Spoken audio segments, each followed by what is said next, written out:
تو امام شافعی رحمہ اللہ کی جو بچیاں تھیں وہ امام صاحب کے کمرے میں گئیں اور انہوں نے دیکھا کہ پانی کا لوٹا بھی اسی طرح موجود ہے، اس میں پانی کم نہیں تھا اور ڈیلے بھی استعمال نہیں ہوئے تھے اور نہ مسواک استعمال ہوئی تھی۔ رات کو یہ واقعہ گزر چکا تھا کہ سب نے دیکھ لیا تھا کہ امام احمد بن حنبل نے کس طرح سے کھانا تناول فرمایا ہے، تو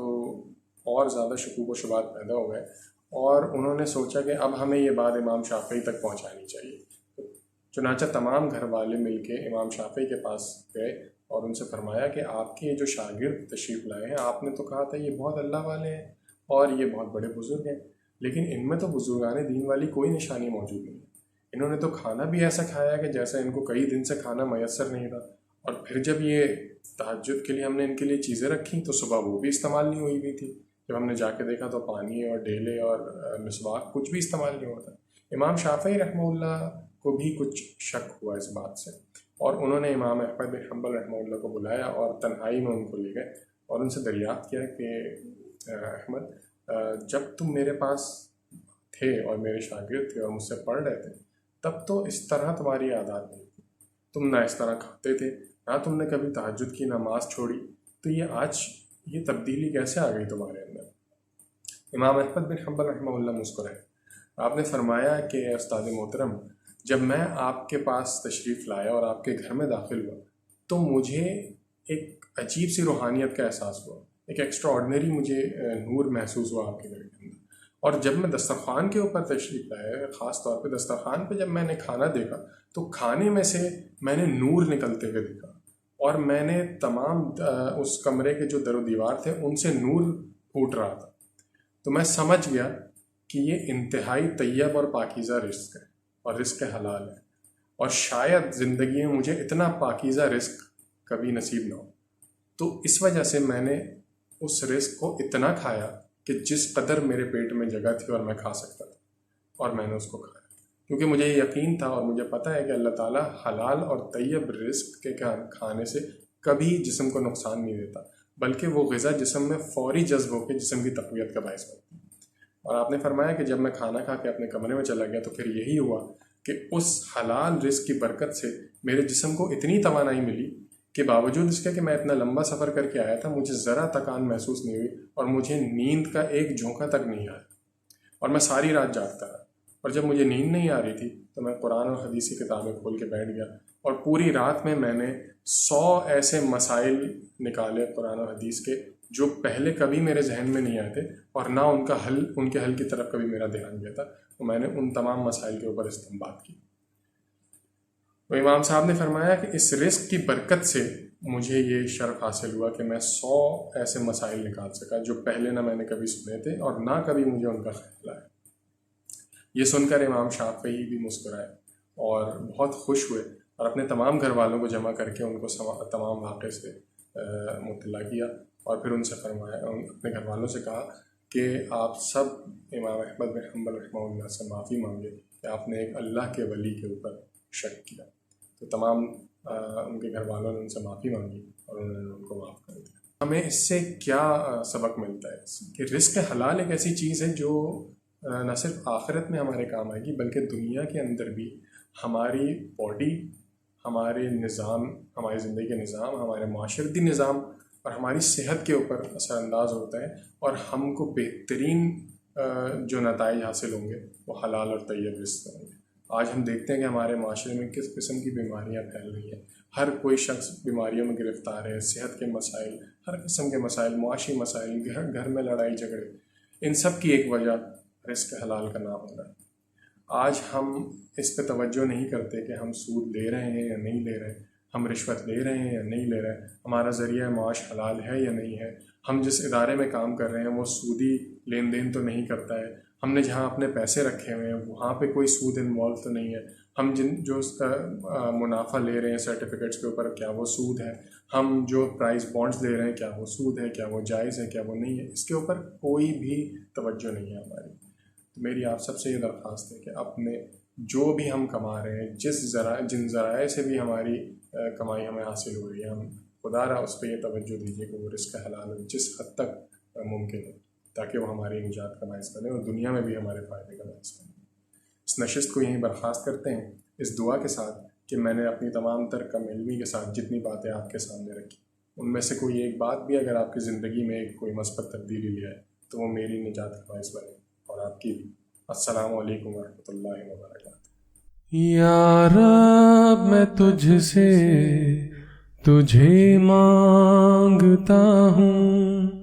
تیرا عشق تیرا کرم مانگتا ہوں۔